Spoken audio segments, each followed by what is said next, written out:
A little girl gave her slice of sandwich to a stray German shepherd at the park. Then karma gave her something she never expected. The leaves fell in lazy spirals that October afternoon, painting the park in warm shades of amber and gold.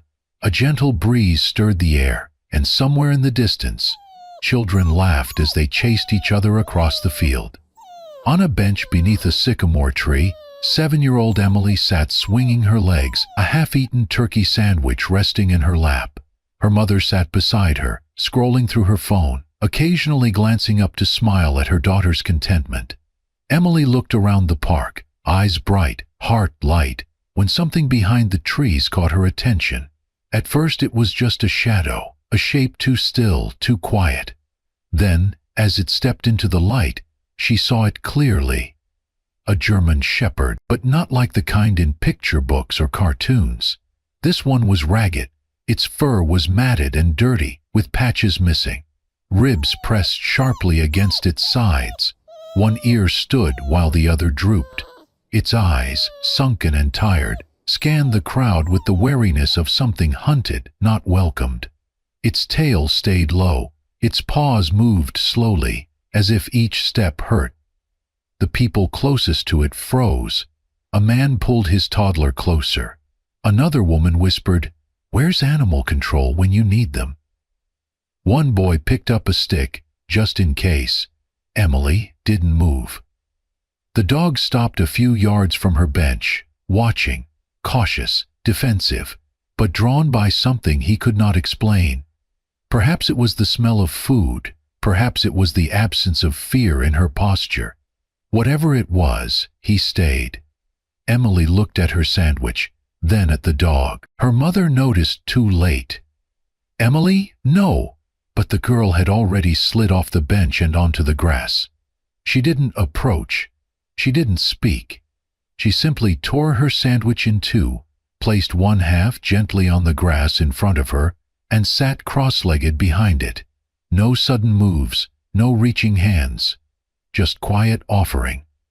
The dog stiffened, his lip curled slightly, a low rumble vibrating from his chest. Still, Emily didn't flinch. She waited, and in that stillness, something shifted. The dog's eyes locked with hers, not with aggression but confusion, curiosity. Then, something older, sadder. Slowly, cautiously, he stepped forward. One paw, then another. His nose twitched. The growl faded. He reached the sandwich and sniffed, then gently took a bite. Another. He finished it in seconds. Emily smiled. The dog looked at her, unsure what came next.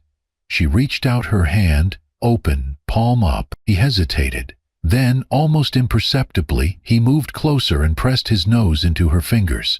And then he did something no one expected. He licked her hand, softly, once. A quiet thank you. A moment of trust. Emily giggled. Her mother, frozen halfway through standing up, slowly sat back down. Across the park, someone murmured, "Would you look at that?" No one said another word. In that moment, something beautiful happened. Not loud or dramatic, but deep. A starving, broken dog tasted kindness again. And a little girl with nothing more than half a sandwich and a heart wide open made the first crack in the wall around his soul. They named him Bruno. After the park, Emily had begged to take the dog home. Her mother hesitated. What if he was dangerous? But she had seen the look in the dog's eyes, the gentleness in the way he had licked her daughter's fingers, and something in her heart whispered that this was no ordinary stray. So they brought him home, bathed him, dried him, wrapped him in a blanket. Emily slept that night with her bedroom door slightly open and a bowl of water just inside. In the quiet glow of a nightlight, Bruno had curled at the edge of the room and, for the first time in weeks, perhaps months, slept without flinching. But the days that followed were not easy. Bruno would not eat if anyone stood too close. The sound of a cupboard slamming shut sent him scuttling into corners. The sudden noise of footsteps on the stairs made him freeze, muscles tight, as if bracing for impact. If someone raised their voice, even in laughter, he would lower his body to the ground, eyes wide, tail tucked. He rarely barked. He never wagged his tail. He moved like a shadow, always watching, always waiting. Emily's parents tried to make things calm. Soft voices, slow movements, long silences. Emily, on the other hand, did not seem afraid at all. She read to him, talked to him, left little drawings near his bed, labeled for Bruno in blocky 7-year-old handwriting. Her warmth was relentless, like the sun finding its way into a room through cracks in the wall. Still, there were moments that made the truth harder to ignore. At the vet, they noticed the faded tattoo on Bruno's belly, a long string of numbers. The vet leaned in with a frown. This is a military identification code, K9 unit. Everyone in the room fell quiet. He had not been just a stray, he had served. Somewhere, in some war, Bruno had once been a soldier. The vet guessed the rest. He was likely decommissioned, injured, or too traumatized. Some of these dogs get adopted, others don't. They took him home in silence. A week later, Emily's father came home from work and shut the front door behind him a little too hard. The slam echoed through the hall. Bruno, lying nearby, jolted upright, his body tensed. He let out a low, guttural growl. His lip curled, his eyes rolled, showing the whites. For a split second, he was not in a home. He was back in a place of fear, where pain came without warning, where raised voices meant danger. Emily froze. Her father stepped back, startled, and then slowly, Emily walked toward him, not rushing, not reaching, just walking, small and steady, until she was right in front of Bruno. She knelt down and whispered, "It's okay. No one's gonna hurt you now." Bruno stared at her. The growl died in his throat. His posture softened, eyes flickering, processing. And then he lay down. Emily crawled beside him and rested her hand gently on his back. Whatever Bruno had been through, whoever had hurt him, none of that lived here anymore. Not with her, not in this home. The night was quiet, the kind of stillness that settles only in the early hours, when even the wind seems to sleep. Emily was tucked into bed, arms curled around her favorite stuffed animal, her breathing soft and even. Down the hallway, Bruno lay in the corner of the laundry room, his chosen space, away from too many windows and sounds, somewhere he could see both doors and feel the walls at his back. But sleep was never easy for Bruno. That night, something stirred deep in his mind. A sound, a scent, maybe just the way the heater clicked as it turned off, dragged him back. His legs twitched in his sleep. His breathing quickened. His ears twitched at a noise that no one else could hear, and then his body jerked. He bolted upright, panting. The dream still clung to him, the thunder of helicopters overhead, the metallic tang of burning metal, the chaos of shouted commands, and the sharp, stomach-twisting scent of explosives. He was not in a home anymore, not in safety. He was back in the blast zone, the moment before pain. Bruno growled low, deep in his chest. His muscles trembled. He paced in a slow circle, disoriented, eyes wide, teeth bared. He did not see the quiet walls of a family home. He saw smoke. He saw fire. He saw enemies. He stumbled into the hallway, scanning every shadow like a threat. That was when Emily's bedroom door creaked open. She had heard something. Maybe the claws on the wood floor, maybe just the silence shifting. Barefoot, sleepy-eyed, she stepped out into the dim light. Her oversized t-shirt brushed her knees as she rubbed her eyes and called softly, "Bruno?" The dog snapped toward her. In an instant, his posture shifted, head low, shoulders square, growl rising like a storm. His lips peeled back, his pupils dilated. In that split second, he was not seeing Emily. He was seeing something from another time, another life. Emily stopped. She didn't scream, didn't run. She looked at him, and Bruno froze. His growl wavered. His ears twitched. He blinked. Then he saw her. Not just the shape, her. The girl who had offered food with no fear. The girl who never raised her voice, never raised her hand. The girl with the sandwich in the park. the one who whispered, "It's okay," when no one else had. His tail gave a single uncertain twitch. His eyes lost their edge. The battlefield in his mind began to fade. Bruno whimpered, low and pained, and lowered himself to the ground. He crawled a few steps forward, then sat, then gently bowed his head. Emily walked to him slowly and knelt beside his massive frame. She wrapped her arms around his neck and whispered, "You're safe, I promise." Bruno leaned into her touch. Something broke that night, something that had needed breaking, not like a bone, but like a lock, the kind that traps more than it protects. From that moment on, the nightmares still came, but they did not stay, and neither did the growls, or the flinches, or the hollow distance in Bruno's eyes. He had found his way back, and it started with a whisper in the dark. It was a golden afternoon, the kind where the light made everything feel softer than it really was. Emily had just gotten off the school bus and was skipping down the sidewalk, her backpack bouncing behind her and her usual after-school chatter ready to spill the moment she got through the door. A block away, Bruno lay in the yard, dozing near the porch, head resting on his paws, ears twitching with every passing sound. Then came the scream, sharp, high-pitched, "Emily!" Bruno was on his feet in an instant. It had only taken seconds. As Emily passed the corner house, the gate had swung open, the latch loose again, just as the neighbors had warned it might be. A large dog, muscular and untrained, burst through the gap.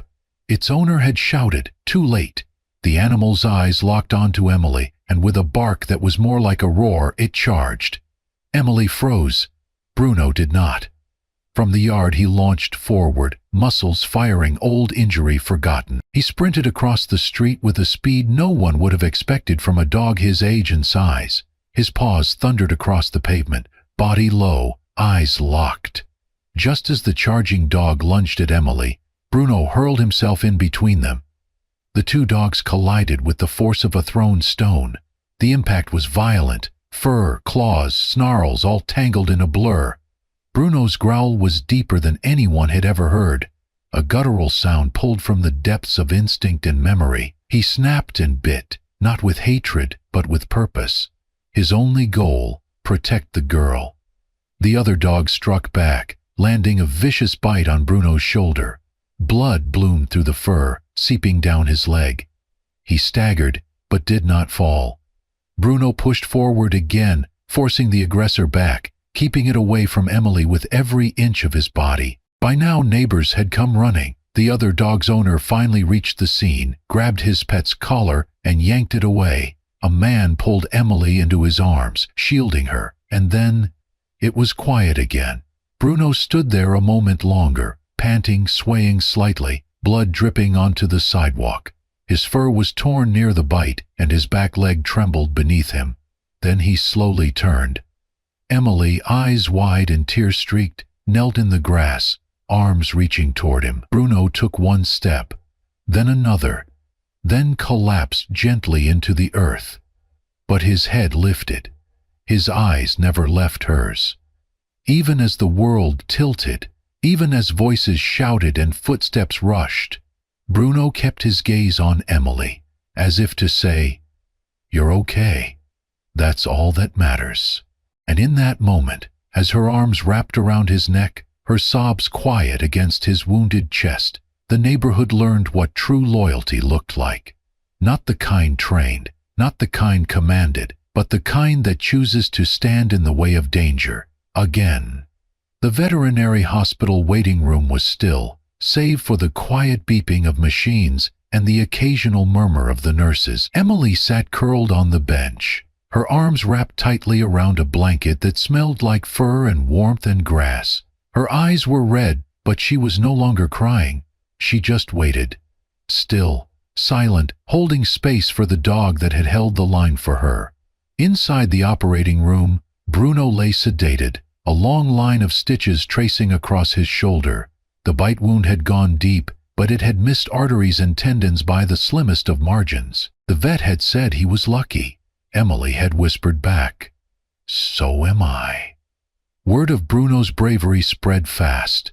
A neighbor had filmed the entire incident, from the moment Bruno launched himself into the path of danger to the second he collapsed beside Emily. The footage made its way onto the internet that same night. The caption read, "She gave him a sandwich. He gave her his life." Within 24 hours, it had more than 10 million views. The comments flooded in. "He's not a stray. He's a soldier. I haven't cried like this in years. Every child deserves a Bruno." News outlets picked up the story. Reporters came knocking. Offers of help poured in. Gifts, vet bill donations, even letters from former handlers who recognized the haunted look Bruno had once carried in his eyes. But Bruno did not care about any of that.